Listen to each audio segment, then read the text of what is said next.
চলুন আজ একটা অসাধারণ গল্প দিয়ে শুরু করা যাক। দিগ্বিজয়ী আদিশঙ্কর তখন সর্বজ্ঞপীঠে সমস্ত পণ্ডিতদের পরাজিত করে ফিরে আসছেন। গন্তব্য জ্ঞানতীর্থ কাশীধাম।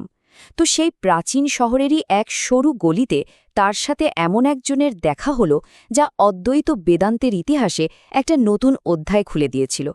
আসুন সেই অবিস্মরণীয় মুহূর্তটাকেই আজ কাছ থেকে দেখি। ভাবুন একবার, সরু গলি দিয়ে আচার্য শঙ্কর এগিয়ে চলেছেন। হঠাৎ তার সামনে এলেন এক চণ্ডাল, সঙ্গে তার 4টে কুকুর। সেই সময়ে সামাজিক নিয়ম মেনে আচার্য তাকে পথ থেকে একটু সরে দাঁড়াতে বললেন। অনুরোধটা খুবই সাধারণ ছিল, তাই না? কিন্তু তার উত্তরে যা শোনা গেল তা ছিল এক কথায় অসাধারণ, আর সেই উত্তর থেকেই জন্ম নিয়েছিল এক অমর স্তোত্র। আসলে তখনকার নিয়মকানুন অনুযায়ী একজন উচ্চ বর্ণের সন্ন্যাসীর পথ সবসময় নির্বিঘ্ন থাকবে, এটাই স্বাভাবিক ছিল। তাই শঙ্করও আশা করেছিলেন যে চণ্ডাল তার কুকুরদের নিয়ে সরে দাঁড়াবেন। এটা সেই যুগের জন্য খুবই সাধারণ একটা ঘটনা ছিল। কিন্তু সেই চণ্ডাল একচুলও নড়লেন না। উল্টে তিনি দুটি ধারালো প্রশ্ন ছুড়ে দিলেন। জিজ্ঞাসা করলেন, হে শ্রেষ্ঠমুনি, আপনি ঠিক কাকে সরে যেতে বলছেন? আমার এই অন্ন জলে তৈরি রক্তমাংসের শরীরটাকে, যেটা তো আপনার শরীরের মতোই পঞ্চভূতে গড়া, নাকি আমার ভেতরে থাকা সেই চৈতন্য বা আত্মাকে, যেটা আপনার আত্মার থেকে তো একটুও আলাদা নয়? প্রশ্ন দুটো যেন বিদ্যুতের মতো শঙ্করের চেতনার গভীরে গিয়ে আঘাত করল। তিনি একদম স্তব্ধ হয়ে গেলেন। এক মুহূর্তে উনি উপলব্ধি করলেন যে অদ্বৈত দর্শন, মানে সকলের মধ্যে একই ব্রহ্ম আছেন, এই জ্ঞান তিনি নিজে শাস্ত্রে লিখেছেন, প্রচার করছেন। আজ সেই জ্ঞানই পথের ধারে এক চণ্ডাল তাকে হাতে কলমে শিখিয়ে দিচ্ছেন। শঙ্কর সঙ্গে সঙ্গে বুঝলেন ইনি কোনো সাধারণ মানুষ নন, স্বয়ং বিশ্বেশ্বর শিব। তিনি আর এক মুহূর্ত দেরি না করে সেই চণ্ডালের পায়ে লুটিয়ে পড়লেন। আত্ম উপলব্ধির সেই অসাধারণ মুহূর্তটাতেই আদিশঙ্করের মুখ থেকে যেন নিজে থেকেই বেরিয়ে এলো 5টি শ্লোক। এই 5টি শ্লোকই পরে মনীষা পঞ্চকম নামে বিখ্যাত হয়। আর এটা কিন্তু শুধু একটা কবিতা নয়, বরং শঙ্করের জীবনের চূড়ান্ত সত্যের এক অকাট্য ঘোষণা। আচ্ছা, এই মনীষা শব্দটার মানে বোঝাটা কিন্তু খুব জরুরি। মনীষা মানে হল গভীর আত্মবিচার আর বিবেক থেকে জন্ম নেওয়া এক সন্দেহাতীত দৃঢ় বিশ্বাস। এটা কোনো আবেগতাড়িত ধারণা নয়, বুঝলেন? এটা হলো জ্ঞানের ওপর প্রতিষ্ঠিত এক অটল উপলব্ধি। আর পঞ্চকম শব্দের অর্থ তো খুবই সহজ, 5টি শ্লোকের সমষ্টি। সুতরাং মনীষা পঞ্চকম হল সেই 5টি শ্লোক যা আদি শঙ্করের জীবনের পরম উপলব্ধিকে আমাদের সামনে তুলে ধরে। শঙ্করের কাছে এই 5টা শ্লোক ছিল তার গোটা দর্শনের সারমর্ম। এটা ছিল জগতের কাছে তার নিজের সই করা একটা স্বীকারোক্তি। এই শ্লোকগুলোই তার অদ্বৈত জ্ঞানকে চিরকালের জন্য প্রতিষ্ঠা করে দিয়ে গেছে। তাহলে চলুন এবার মনীষা পঞ্চকমের মূল শিক্ষার গভীরে প্রবেশ করা যাক। এই শ্লোকগুলো আমাদের সব রকম ভেদাভেদের ঊর্ধ্বে এক পরম সত্যের দিকে নিয়ে যায়, আর একজন সত্যিকারের গুরুর সংজ্ঞাটাই যেন নতুন করে চিনিয়ে দেয়।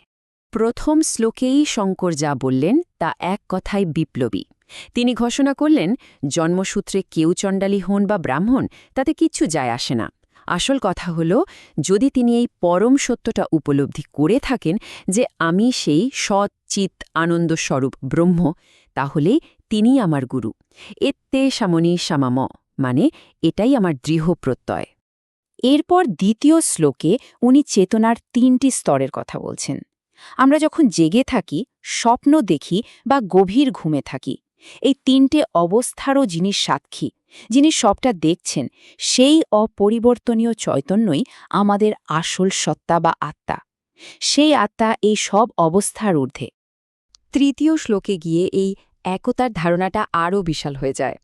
শঙ্কর বলছেন, সৃষ্টিকর্তা ব্রহ্মা থেকে শুরু করে একটা ছোট্ট পিঁপড়ে পর্যন্ত প্রত্যেকটা জীবের ভেতরে সেই একই আত্মা বা চৈতন্য রয়েছে। শরীর আলাদা, মন আলাদা, কিন্তু ভেতরের সত্যটা একদম এক। এর মানেটা কি দাঁড়ালো?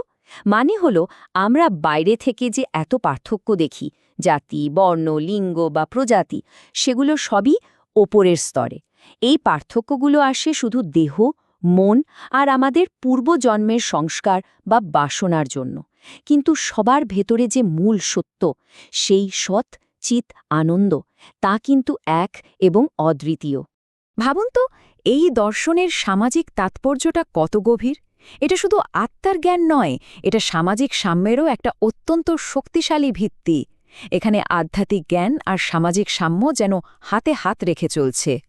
আর একদম শেষে পঞ্চম শ্লোকে শঙ্কর যেন তার পুরো বক্তব্যটার উপর একটা সিলমোহর লাগিয়ে দিলেন। তিনি বললেন, যিনি এই ব্রহ্মজ্ঞানে স্থিত হয়েছেন, তিনি হিমালয়ের গুহায় ধ্যানরত যোগী হন বা কাশীর পথে চণ্ডাল রূপেই থাকুন, আসল কথা হল তিনিই আমার প্রকৃত গুরু। আমি তার চরণে মাথা নত করি। এটাই আমার শেষ এবং সবচেয়ে দৃঢ় বিশ্বাস। সুতরাং সোজা কথায়, একজন সত্যিকারের ব্রহ্মজ্ঞানীর কাছে মানুষের তৈরি এই জাতি, বর্ণ বা অস্পৃশ্যতার মতো ভেদাভেদের কোনোই দাম নেই।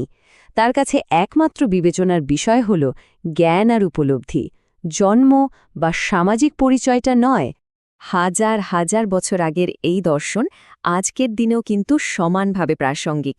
কিন্তু প্রশ্ন হল, এই মহান শিক্ষাকে আমরা আমাদের রোজকার জীবনে কাজে লাগাবো কিভাবে? ধরুন, পরের বার যখন আমাদের মনে কাউকে তার বাহ্যিক পরিচয়, যেমন তার জাত, পেশা, টাকা পয়সা বা পড়াশোনা দিয়ে বিচার করার ইচ্ছে জাগবে, তখন আমরা এক মুহূর্তের জন্য শঙ্করের সঙ্গে সেই চণ্ডালের দেখা হওয়ার কথাটা মনে করতে পারি। আমরা নিজেদের মনে করাতে পারি যে ওই ব্যক্তির ভেতরেও তো সেই একই দিব্য আত্মা রয়েছে, যেটা আমাদের ভেতরেও আছে। আসলে অদ্বৈত বেদান্তের আসল পরীক্ষাটা কিন্তু একা একা চোখ বুঝে ধ্যান করা নয়। আসল পরীক্ষাটা হয় জীবনের পথে ঘাটে, অফিসে, বাড়িতে, প্রত্যেকটা মানুষের সঙ্গে আমাদের ব্যবহারে। আমরা কি সত্যি সবার মধ্যে সেই একই সৎ চিত আনন্দকে দেখতে শিখছি? এই প্রশ্নটা নিজেদের করা খুব দরকার। তাহলে মনীষা পঞ্চকমের সার কথাটা কি? এটাই যে এই জগতের সমস্ত বাহ্যিক ভেদাভেদের আড়ালে যে এক এবং অদ্বিতীয় পরমাত্মা রয়েছেন, আমি সেই। আর এই অটল বিশ্বাসে পৌঁছানোই হল আসল জ্ঞান, জীবনের পরম লক্ষ্য। অবশ্য একটা কথা মনে রাখা ভালো যে আজকের এই আলোচনা আদি শঙ্করের জীবনের একটি ঝলক মাত্র। এটি তার দিব্য জীবনের ঘটনাবলীর কোনো সম্পূর্ণ বিবরণ নয়। আরও বিস্তারিতভাবে জানতে হলে দর্শকরা তার জীবনীর মূল গ্রন্থগুলি অবশ্যই অধ্যয়ন করতে পারেন। আমাদের সঙ্গে থাকার জন্য অসংখ্য ধন্যবাদ। জ্ঞানকোষ একটি বহুভাষিক চ্যানেল। আমরা এখানে ইংরেজি, হিন্দি, মারাঠি, তামিল, বাংলা এবং গুজরাটি ভাষায় আধ্যাত্মিক জ্ঞান ভাগ করে নিই, আর খুব শীঘ্রই আরও অনেক প্রধান ভাষা যুক্ত হতে চলেছে। আমাদের লক্ষ্য একটাই, সনাতন ধর্মের শাশ্বত জ্ঞান ভাণ্ডারকে একটা সহজ, স্পষ্ট আর অর্থপূর্ণ উপায়ে আপনাদের কাছে পৌঁছে দেওয়া। আমাদের চ্যানেলে আপনারা রোজ শ্রীমদ্ ভাগবতম, ভগবদ্গীতা, মহাভারত, ললিতা সহস্রনাম, দৈবত্যেন কুরল বা ঈশ্বরের বাণী, আদি শঙ্করের দিব্য জীবন, বাংলার সাধু সন্ত এবং মহারাষ্ট্রের সাধু সন্তদের উপর ভিডিও পাবেন, আর সবই একাধিক ভাষায়। যদি আমাদের এই প্রচেষ্টা আপনাদের মূল্যবান বলে মনে হয়, তাহলে অনুগ্রহ করে জ্ঞানকোষে সাবস্ক্রাইব করুন, যাতে আমাদের দৈনিক ভিডিওর খবর আপনারা পেয়ে যান। আর এই দিব্যজ্ঞান নিজের পরিবার, বন্ধু এবং সকলের সাথে লাইক আর শেয়ার করে ছড়িয়ে দিতে ভুলবেন না। আসুন আমরা সবাই মিলে সনাতন ধর্মের আলোকে উজ্জ্বল রাখি।